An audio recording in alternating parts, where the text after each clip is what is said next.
Hindu online ক্লাসে সবাইকে স্বাগত জানাচ্ছি। আজকে আমি আলোচনা করব পার্টস অফ স্পিচের একটি গুরুত্বপূর্ণ পার্টস অংশ নিয়ে, সেটা হচ্ছে প্রিপোজিশন। প্রিপোজিশনের ব্যবহার থাকে এখানে, বিশেষ করে চাকরি পরীক্ষায় প্রিপোজিশন এবং সিম্পল প্রিপোজিশনের ব্যবহার থাকে। তো প্রিপোজিশনটাই জানি, কিন্তু আমরা প্রিপোজিশন কত প্রকার, কি কোথায় কীভাবে ব্যবহার করতে হয়, ডিটেল জানতে হলে ব্যাপক পড়াশোনা করতে হবে। তবে আমি আজকে শুধু এই প্রিপোজিশনের ক্লাসিফিকেশনগুলো সম্পর্কে এবং সাধারণ উদাহরণ দিয়ে আমি শেষ করব মনে করছি। এখানে 1 নম্বর সিম্পল প্রিপোজিশন, 2 নম্বর ডবল প্রিপোজিশন, 3 নম্বর কম্পাউন্ড প্রিপোজিশন, 4 নম্বর phrase preposition, participle preposition, disguised preposition এবং ডেটাস প্রিপোজিশন। কোন স্টুডেন্ট যদি এই ভিডিওটা কয়েকবার দেখে তাহলে তার মুখস্থ হয়ে যাবে। আমি আবার সুন্দর করে উচ্চারণ দিয়ে বলছি এই প্রিপোজিশনের প্রকারভেদগুলো। Simple preposition, double preposition, compound preposition, phrase preposition, participle preposition, disguised preposition and datus preposition.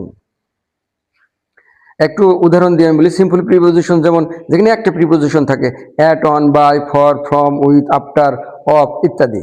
R double preposition মানে দুটো শব্দ যে প্রিপোজিশনের মধ্যে থাকবে সেটাকে আমরা ডবল প্রিপোজিশন বলতে পারি।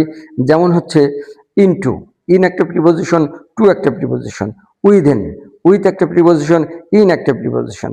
এইরকম দুইটা প্রিপোজিশন থাকলে একই সঙ্গে আমরা সেটাকে কি বলবো, ডবল প্রিপোজিশন। তারপরে কম্পাউন্ড প্রিপোজিশন, যেখানে কমপক্ষে দুটোর বেশি প্রিপোজিশন থাকবে সেটাকে আমরা কমপ্লেট বা কম্পাউন্ড বা কমপ্লেক্স প্রিপোজিশনও বলতে পারি। যেমন ধরেন এ, বি, অ্যাবাউট, এ একটা অ্যাবাউট আছে, 3টা প্রিপোজিশন আছে। বিসাইড, এখানে 3টা প্রিপোজিশন আছে। বিহাইন্ড, এখানেও 3টা প্রিপোজিশন আছে। 4 নম্বর হচ্ছে ফ্রেজ প্রিপোজিশন। এই প্রিপোজিশনটা আসলে ওর সাথে কিছু শব্দ, প্রিপোজিশন সহ কিছু শব্দ দেওয়া থাকে, এটাকে আমরা ফ্রেজ প্রিপোজিশন বলি। যেমন ধরেন এখানে on account of, in front of, instead of, এই যে অফ, অফের সাথে শব্দ, এগুলোকে আমরা বলি phrase preposition. On account of হিসাবে, ইন ফ্রন্ট অফ সামনে, ইনস্টেড অফ পরিবর্তে, এগুলো হচ্ছে ফ্রেজ প্রিপোজিশন। পার্টিসিপল প্রিপোজিশন, কোন প্রিপোজিশনের সাথে যদি আইএনজি যোগ থাকে সেটাকে আমরা বলি পার্টিসিপল প্রিপোজিশন। যেমন রিগার্ডিং।